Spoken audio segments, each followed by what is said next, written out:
you're not fighting DK, you're not fighting Justice Party, you're fighting the investment which was much prior to the Justice Party, which was older to the Justice Party by at least a century.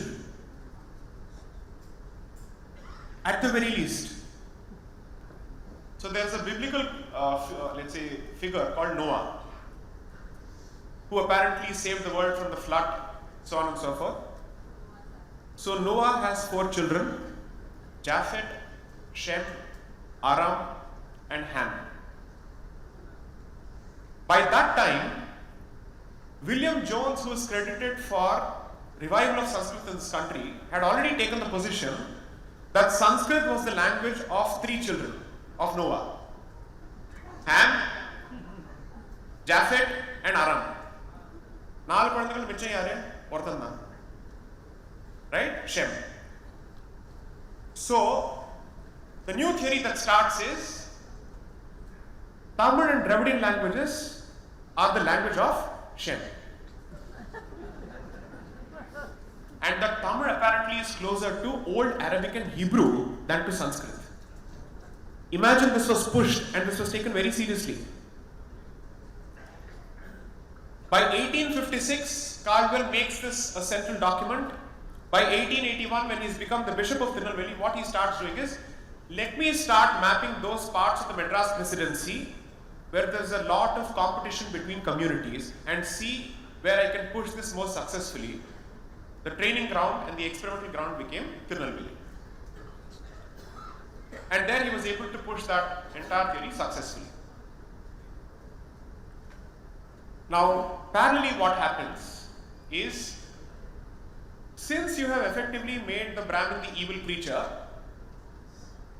his subsistence on the basis of dana from the rest of the communities are taken away. That leaves the Brahmin community with only one option for sore thanni. English kathu enga vaal panni tholena. Vera vali illa, enna inga saapadu varilla. So they learn English and they join. This fellow treats them as an irritant who has to be employed. And the rest of them see, oh, so he's learned English and he's gone up. And that sense of competition is then exploited for the next 100 years.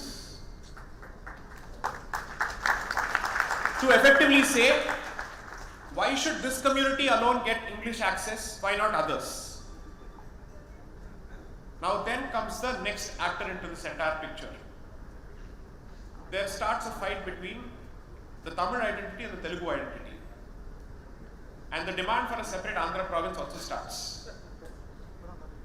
So all of us will be fighting.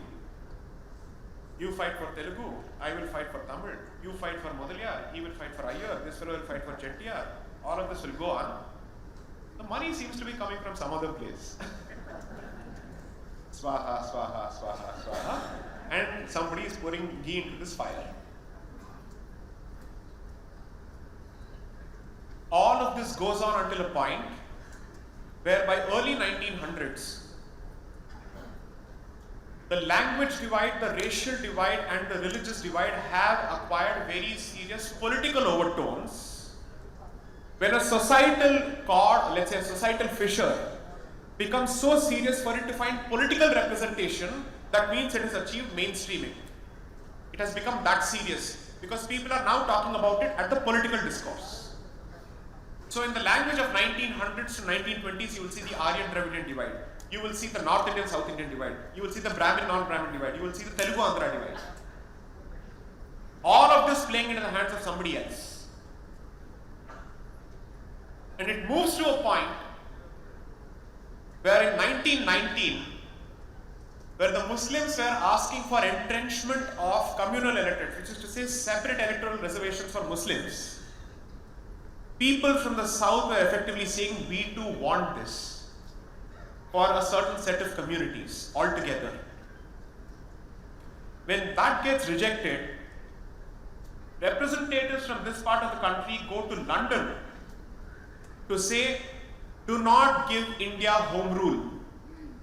And these are representatives of the Justice Party who go to London and specifically plead Home rule movement is apparently a Brahminical movement because it is led by Annie Besant. Because Annie Besant is one of the founders of the Theosophical Society of India, Vadayar. And she speaks of the greatness of this culture. And when she speaks of the greatness of this culture, she's talking about Brahminical culture. So if the British man leaves, the Brahmin will take over. Order. Active representations are made. So did you stop at communal electorates for a particular group of people? No, you didn't stop at that. It came to a point where you're actually looking at crystallization of a real concept called dravidasthan. Because by then the point that is being made is, as long as we are part of Bharat, Tamil Nadu and this particular part of this country will always receive secondary treatment because that victimhood was fed into our minds by the British administrator who didn't want to come here because he thought this was the worst of punishment posting, and that was fed further by the missionary.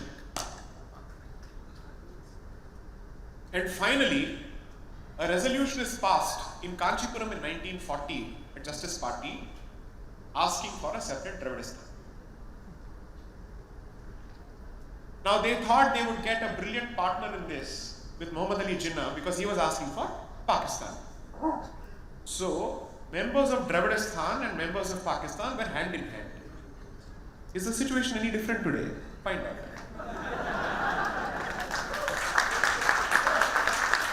Now, Jinnah is not interested in these people. He's like, my people, I don't care for you. As long as I can divide and get my people and I can use you to get a separate country for my people, you're useful. When Congress said we are not sitting on the table for any kind of negotiations if Dravidasthan is on the table, Jinnah said, I am not supporting Dravidasthan anymore.